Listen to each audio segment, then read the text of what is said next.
Be sure to read and follow the safety guidelines to protect your computer from potential damage and ensure your personal safety. For more information about safety guidelines, see the owner's manual at dell.com/support. Before you begin, turn off the computer and disconnect all the attached peripherals. To remove the solid-state drive 2280, remove the 2 screws on each side of the base cover.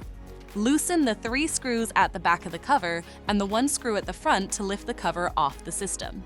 Find and disconnect the battery cable.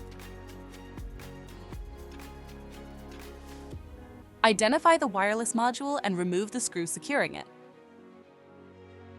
Unlatch and disconnect the cables to lift the module out of the system.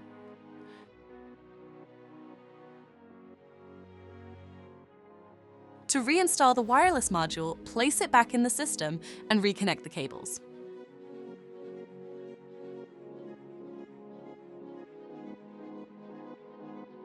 Relatch and tighten the screw to secure it. Plug in the battery cable. Secure the base cover with the 8 total screws. For more information about your Dell system, visit dell.com/support.